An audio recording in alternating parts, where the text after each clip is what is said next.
अब चाहिँ हामीहरू निम्किन बनाउन गइरहेका छौँ। निम्किनको लागि चाहिँ हामीले मैदा 1 किलो मैदा लिएका छौँ र मैदालाई घाममा एकछिन आधा घन्टा 1 घन्टा जति घाममा राखिदिएका थियौँ। घाममा सुकायो भने एकदम राम्रो बन्छ, त्यही भएर मैदालाई चाहिँ घाममा सुकाइदिनु होला। 1 घन्टा जति हामीले घाममा सुकायौँ। अब यसलाई चाल्छौँ।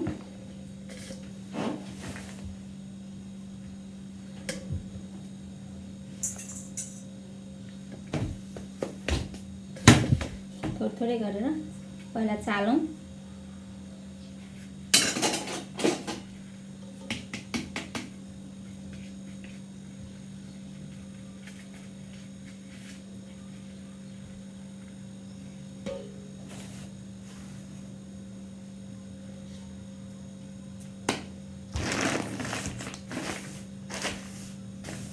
कस्तो बोरा चाहिँ भित्र हाल्दै निकाल्न नमिल्ने बनाएको यो के गर्नु हाल्न फेरि बटाइदिन्छु नि मैले।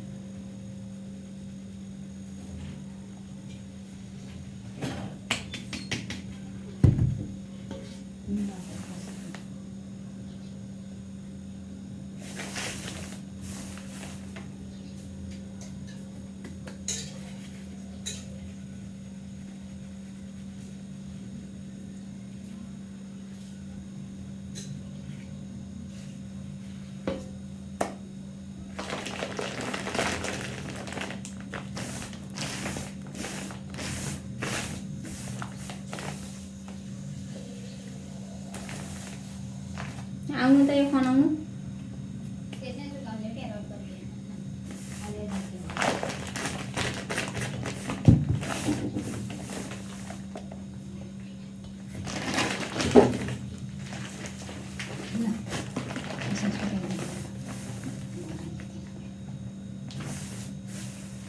चाहियो घिउ घिउ हाल्छ नि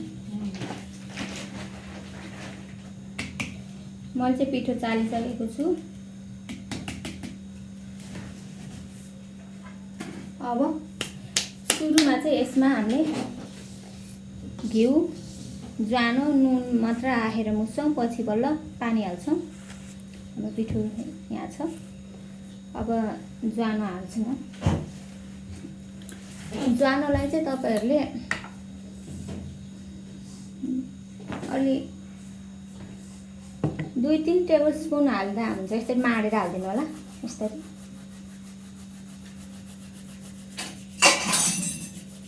हत्केलाले माडेपछि यसको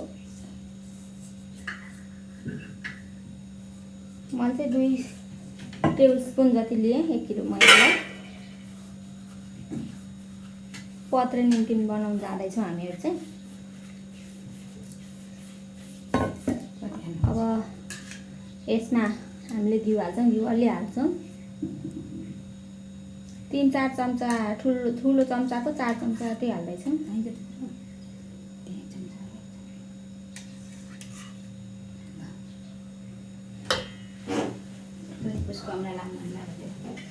अनि नुन चाहिँ पिठोको आइटममा धेरै चाहिँदैन। यति आधी चम्चा जति हाल्दिएँ मैले। अझै थप्नुपर्छ अलिकति हाल्नु धेरै नहाल्नु होला, फेरि नुनिलो बढी नुनिलो हुनसक्छ। आधी चम्चा चाहिँ हालिदिएँ मैले। हामीलाई तताको घिउ थियो त्यो कचौराको, त्यो पनि हालिदिएँ।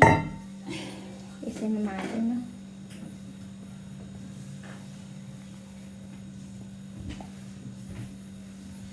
अब यसलाई मजाले मार्नुपर्छ। पिठो हातमा च्याप्प नसमातिनु जानुपर्छ।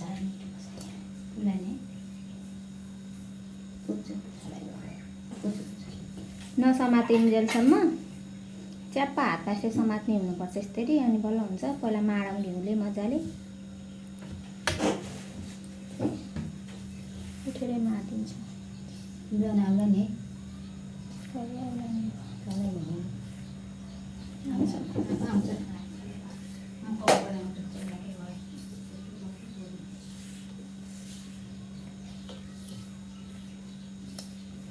नातिकन पहिला मजाले मार्दिनु होला।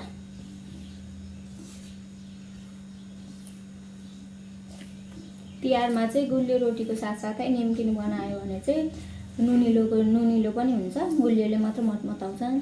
त्यही भएर निम्किन बनाउने भने नुनको कमीले हुन दिँदैन, मिठो पनि हुन्छ।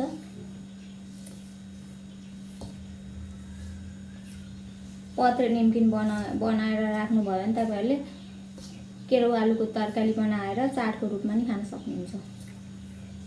चाट तरकारी हालेर, दही हालेर, प्याज काटेर हालेर चाट बनाएर नि खान मिल्यो। मजाले माड्नुपर्छ पहिला घिउ र पिठो।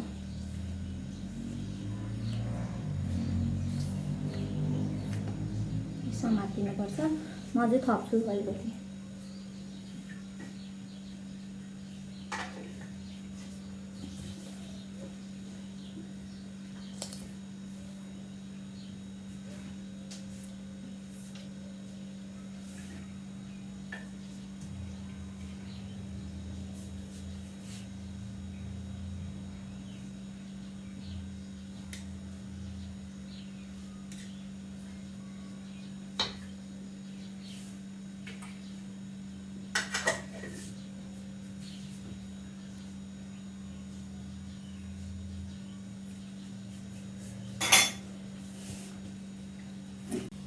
हामीले चाहिँ गर्मी छ, त्यही भएर पसिना आएको छ। यो नर्मल वाटर, धाराको नर्मल वाटर हालेर, नर्मल पानी हो यो, हल्का पानी हाल्दै माड्दै गर्छौँ। देख्न सक्नुहुन्छ। यसलाई मजाले माड्दिन्छौँ।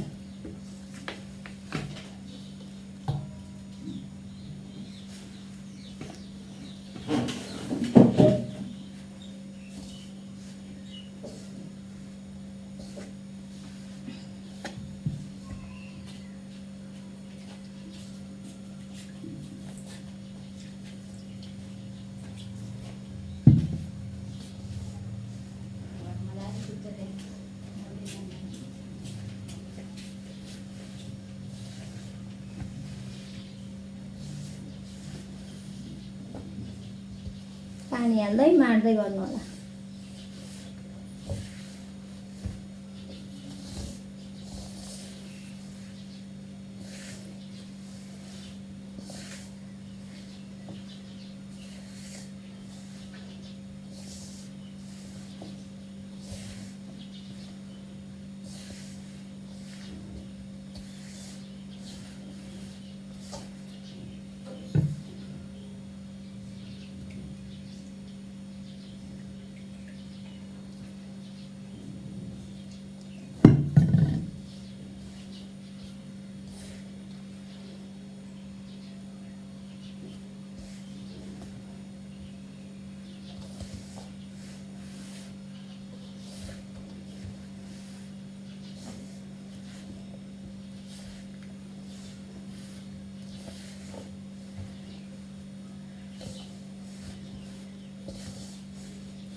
यतिको भइसक्यो। अझै पानी हाल्दै माड्दै गरौँ। हामीले चाहिँ गर्मी छ, त्यही भएर पसिना आएको छ। यो नर्मल वाटर, धाराको नर्मल वाटर हालेर, नर्मल पानी हो यो, हल्का पानी हाल्दै माड्दै गर्छौँ। देख्न सक्नुहुन्छ। यसलाई मजाले माड्दिन्छौँ।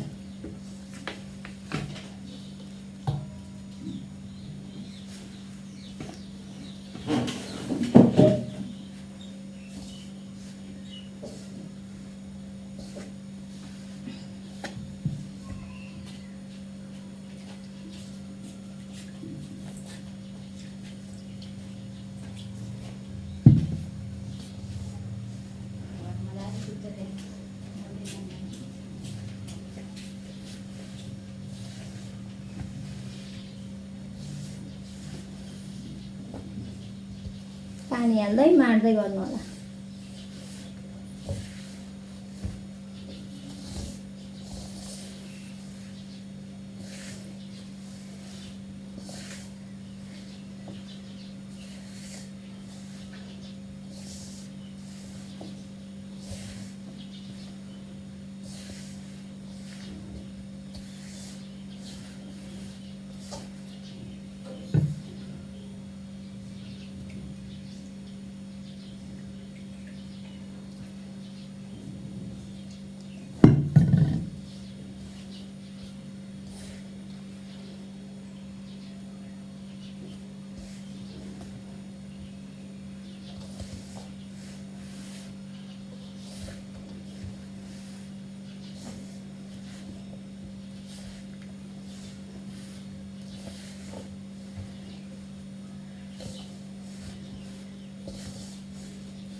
यतिको भइसक्यो। अझै पानी हाल्दै मार्दै गरौँ। हाम्रो चाहिँ पिठो यस्तो तयार भइसकेको छ।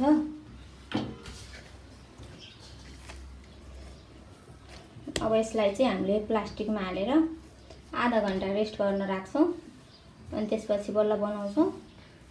अब हावा नजाने गरी प्लास्टिकमा हालेर आधा घन्टा राखिदिनु होला रुम टेम्परेचरमै।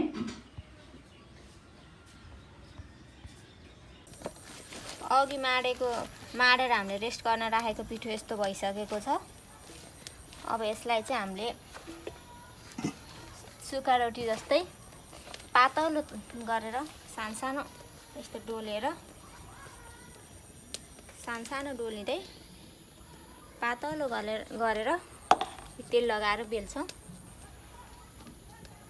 यसरी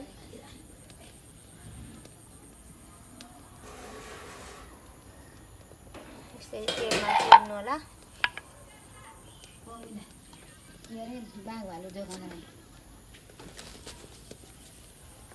यसलाई पातलरी बोल्नुहोस्।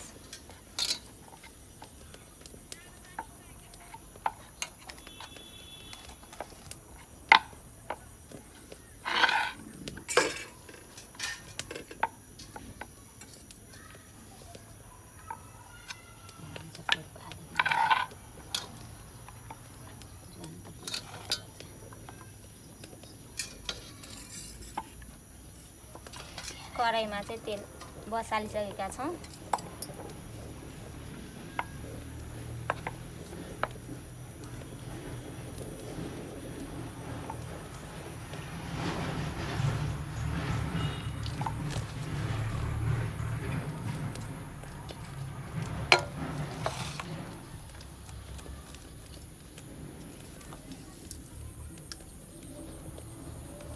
यो पटाउनु पर्ने हुनाले ठुल्ठुलो बेल्दा पनि हुन्छ।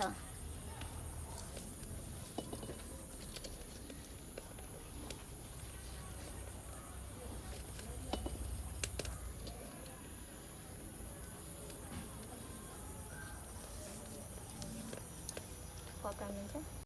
अब यसलाई हामीले तातो तेलमा यसरी हाल्छौँ र मजाले यसरी फुल्न दिएर यसलाई यसरी फर्काएर अब पटाउँछौँ। 4 पल्ट पटाउनु पर्छ। यसरी नै दुईटा पन्नेको सहायताले पटाउनु होला। यो पाकिसकेपछि पछि डह्रो हुन्छ, पहिला नरम हुन्छ। छिटो पटाउनु होला यसरी नै।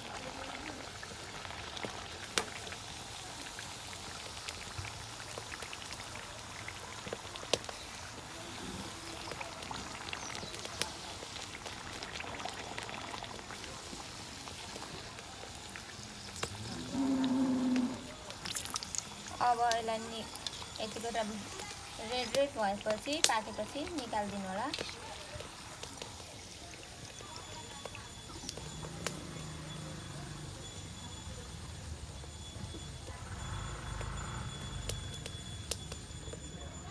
हाम्रो त्यसरी बनाएका छौँ।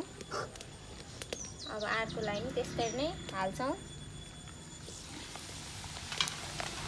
जतिसक्दो पातलै बेल्नु होला। अब फर्काइहाल्नु होला। पटाइदिनु यसरी।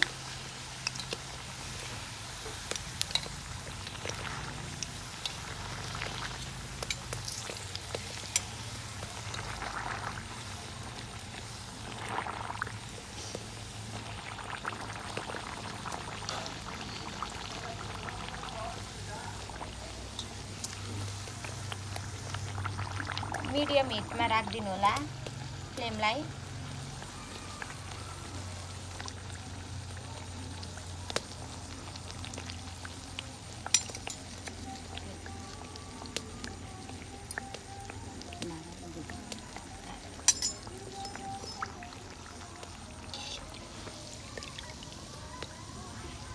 यस्तै गरी नै तपाईहरुले पनि पालै पालो बनाउनु होला। यो बनिसकेपछि चाहिँ पछि झुरुम झुरुम हुन्छ, निकाल्दा नरम जस्तो भयो नि।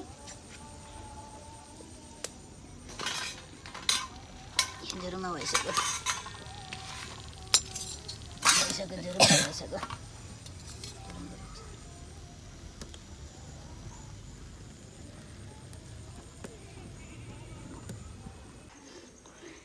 हामीले चाहिँ यस्तो राम्रो निम्किन यस्तो राम्रो भइसकेको छ। अब यसलाई चाहिँ हावा नजाने बट्टामा हालेर स्टोर गरेर राख्छौँ हामीले।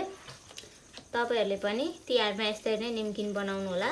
एकदमै मिठो हुन्छ, खानामा नि टेस्टी हुन्छ। तपाईहरुले यो निम्किनको चाट पनि बनाउन सक्नुहुन्छ। यो चाहिँ चाट बनाएर खाँदा पनि एकदम मिठो हुन्छ। हेर्नुस् त कति राम्रो भएको छ।